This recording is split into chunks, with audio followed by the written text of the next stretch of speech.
I call Stefan Browning. Thank you, Mr Speaker.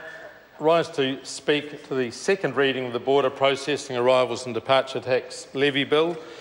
And following on from what Labor was saying, this sad lack of process.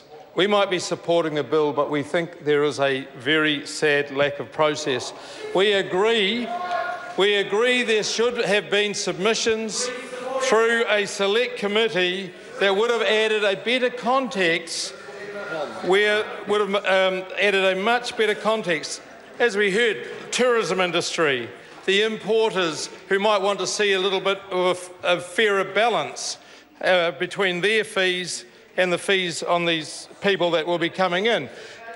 I am wondering which one actually deserves to pay the most, because we're hearing it be $16 probably, we don't know about the exemptions, $16 out, $6 maybe in, possibly $22, we don't know. An importer for every importation pays from 1st of July $13.50, 15 rather, or depending on another level, $17.37. Pretty similar money.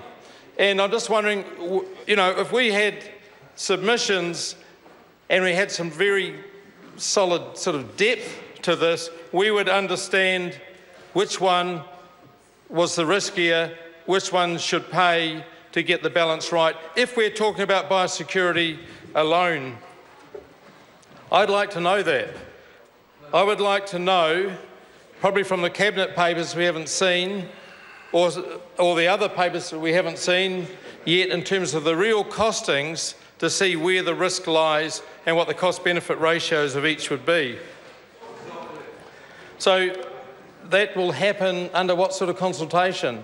The consultation won't be that thorough. It won't have that opportunity from our previous experience.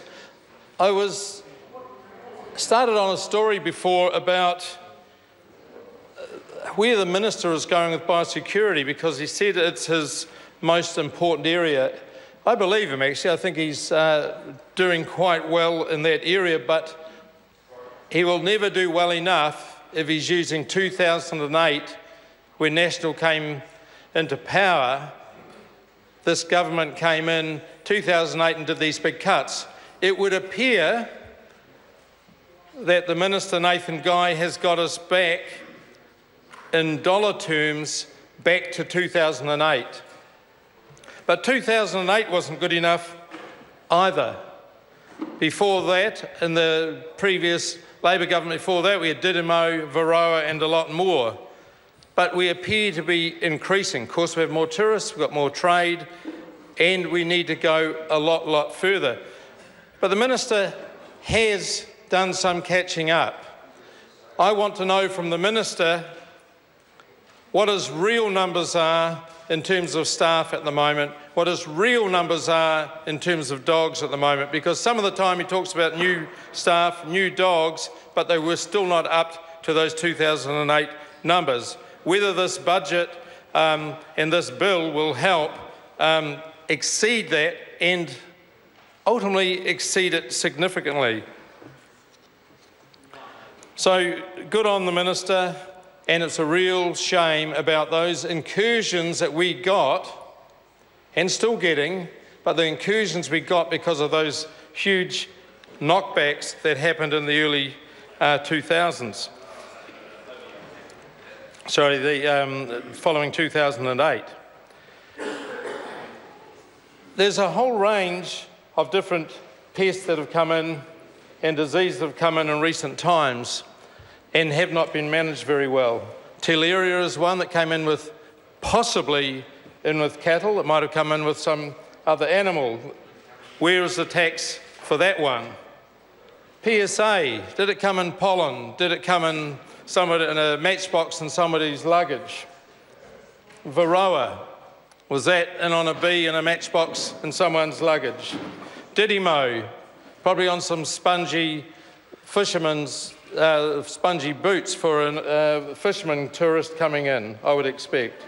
Kauri dieback, probably machinery, but we don't know for sure. The header beetle, how did that come in? great white butterfly at Port Nelson. We assume it came from the port. We assume it didn't come with the tourists, but we don't know that. Psyllid. All these have had massive costs to this economy, to this country. A number of them are carrying on with significant cost. And they've come in because of inadequate biosecurity controls.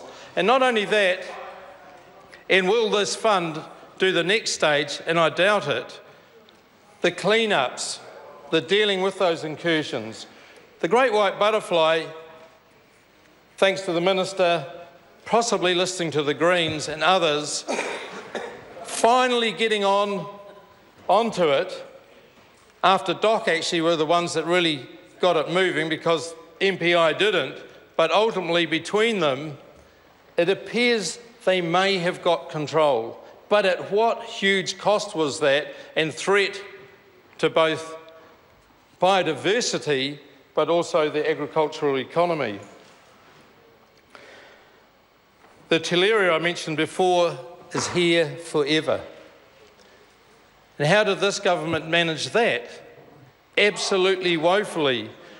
Biosecurity underfunded. I don't think biosecurity staff are bad. I don't think they're incapable. I just think there's far too few of them, and they keep getting mucked around being told to do a new strategy. Well, I think we're on the third new strategy within a decade. Third new strategy, and then some of the pathways work that looks to be actually meaningful and getting there is getting some funding knocked off it. That Tileria is huge. Hundreds of millions of dollars it will be costing us in the near years, what it has cost and what it will be carrying on in lost production. Major lost production. Loss of cows being able to carry embryos, to conceive, other ones dying, ill thrift, lack of production, a massive cost. Varroa is still costing us and will continue to cost us. These things also mean we end up using pesticides that we don't need to be using in this country. If we were to stop these things at the border or clean up absolutely immediately. Mentioned the fruit fly earlier and that clean-up.